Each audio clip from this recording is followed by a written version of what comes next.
Welcome back to another episode of the Daily Flip podcast. I'm your host, Alex, and today we're going to cover one story and one story alone. It is the new year. This will be a short episode. We'll still end with our daily delight. It's a story that's really meant to leave you feeling positive, ready to take on the day. But we're going to cover the legacy of Joe Biden as written in the Wall Street Journal. And when I say the legacy, I mean how he's focused on it in the last few months. This is an interesting piece. I would suggest going and reading it. The link is in the description below the like and subscribe button. Go down there. You can read it if you have a Wall Street Journal subscription. So, where does this article begin? There obviously are many questions that people had when Biden first realized that he was going to be gone. What is he going to do? How is he going to shore up his legacy? Is he going to support Kamala Harris enough? Is he going to try to reaffirm his position in the Democratic Party and assure anybody who had any doubts that he was the right man to lead it while he was there and that it was only a simple flub that had gotten him to lose? How was he going to go about protecting his legacy? Now, obviously, he did not do a good job, and that's not to be mean, to just outwardly harsh to Joe Biden. That would be unfair. There are many things that he did throughout his presidency that a lot of people enjoyed, a lot of people cared about, whether it be the CHIPS Act, whether it be some of the protective economic stances he took against China, some of the strategic tariffs that he placed on China, some of the way that a lot of people like the way that he actually bolstered our position in NATO, how he kind of stood firm with Israel, but even then not really, kind of the behind the scenes possibly coordinating a retaliatory strike, at least for the optics, allowing Iran to do so and then Israel to do so.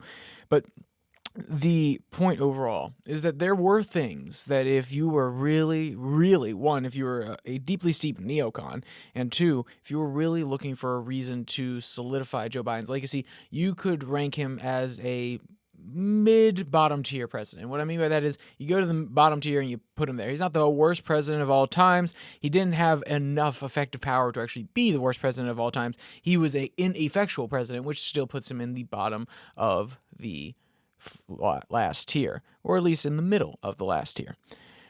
So, how did he go about doing this, building the legacy, trying to secure it, even though he wasn't able to do it throughout his tenure? But you understand, going into these last few months before a president is ousted, before he is out of office, because either way, in this case, he knows either Kamala Harris is coming and taking the office or Donald Trump is taking the office. What did he try to do in order to ensure that his legacy would last? And the Wall Street Journal takes a very specific angle. They say, no, he didn't do that much. He told a lot of his stories. He wanted to make sure that anybody he interacted with understood the power that he wielded and the way in which he affected politics. But that doesn't mean that he actually did enough to cement his legacy. Now, they do provide some pro-Biden legacy arguments. There's no doubt. One being that he's trying to shore up some of the gains from the CHIPS Act that can't be dismantled by Donald Trump. Namely, though they don't actually call it out in the article, the one that comes to mind is some of the union protections, because while some of the unions actually decided not to endorse him this time and therefore tacitly endorsed Trump, at least in our modern understanding of politics. Let's be clear. In 5-10 years, it may be different. If a union doesn't endorse a Republican or a Democrat, it is a true non-endorsement. But nowadays, when we know that the management of most unions does lean to the left, I mean, they give lots of money to different PACs in order to get people who elected who are Democrats across entire nations. In this modern era, it hasn't been done in a long time, so we at least know that it's a tacit endorsement of Trump, or at least a chiding of the Democratic candidate. So this may be something that Trump goes after, though he seems to have some union backing, at least on the ground level, so he may be unwilling to destroy that part of the coalition. But those are the very few things that come to mind when it comes to protecting Biden's legacy and what he has been doing to really shore it up. I want to jump to a middle quote here that it resonates when I read it the first time. Quote, Biden did some truly remarkable things while in office, like establishing a women's health research initiative, said Hannah Linkenhauer, a Los Angeles-based Democratic donor advisor and chief engagement officer at the law firm of Johnson, Shapiro, Slelwit, and Cole. But it's unfortunate that his legacy could be overshadowed by political miscalculations that ultimately ushered in a Trump presidency. So Joe Biden at least thought his legacy would be when he first won. And I can't read the man's mind, but from the way he was speaking, especially about Donald Trump and the threat that he presented to democracy, he believed that his legacy would be the man who defeated Donald Trump, the man who ushered Donald Trump out of the spotlight, who ended the MAGA movement and re-solidified the core, I don't want to say neocon, because I don't think he necessarily sees himself as a neocon, but the correct political establishment. That's probably the kindest way to put it without trying to be mean to Joe Biden. And now that he has lost, now that he is both the man who won and lost in a second time, giving Donald Trump the keys to the White House for another 4 years alone, that's one thing, but also the unencumbered keys and the historical nature of the win for Donald Trump being he is a second-term president non-consecutively, which means he will definitely go down in the history books. His legacy will be forever more cemented. That is just an extra gut punch to Joe Biden when he is having this legacy conversation, when he is analyzing what he has done for America and how the Democrats will remember him. And it doesn't help that he truly believed up until the flub and even after the flub, based on a lot of the readings that we are having, a lot of the quotes that are coming out from people around him, that he still could have won. And to be honest, the basis for his argument makes some sense to me. Hey, I beat him before, I can beat him again. But that only works if the numbers are close. If the polls show that there's not that much of a difference between you two, that people are still backing you, that they still want to throw their support behind you because they actually believe in your message. Joe Biden had very little to bring to the table, which means his message was thin and he wasn't able to deliver on the key things he said last time, which means they didn't even believe the very thin message that he was putting out there. This will be his legacy. This will be how he goes down in history.